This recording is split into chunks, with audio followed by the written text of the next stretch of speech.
and the baby might even bump up against the mother's tailbone because she can't provide that proper spacing.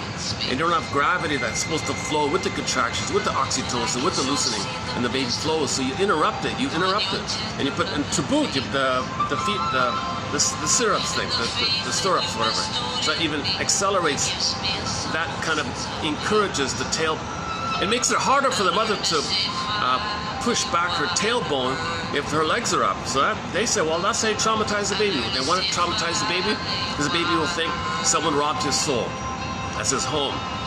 Then he'll identify with the aggressor, as above, so below, to repeat what happened to him, to know what happened to him. He's going to plunder and pillage outwardly and rob outwardly because he was robbed inwardly. So his soul is his embodiment, is the home. Somebody robbed it with the birth trauma. Kind of, with trauma, the soul flies away. In the pain, you identify with the aggressor. Repetition, compulsion, you repeat. So out there is you, and you treat others the way your mother treated you, kind of thing.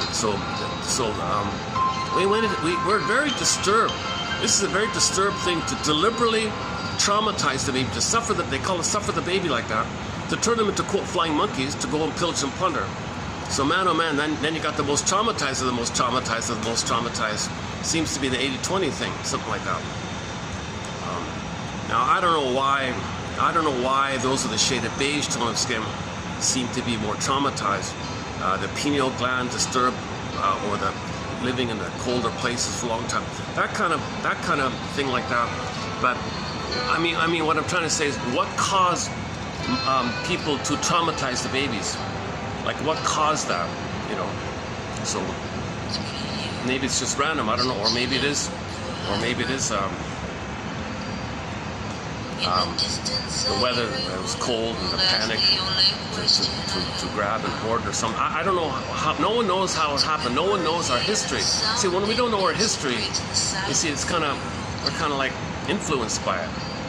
Like just as a person doesn't know their personal history, they repeat. Some people argue it's kind of maybe a little bit analogous. If we don't know our world history, you know, there's that kind of like. At the same time, people are evolving and healing. So there's two things going on. There's the ignorance of our history and the innate drive for healing. So there's this innate drive for healing. That's what you want to feed. That's the wolf you feed. You want to search for understanding and healing and feed the healing, feed the love. Okay, feed the love. And then the hurt, that's the anger. So love and hate. Well, hate means it was an SOS that love wasn't met.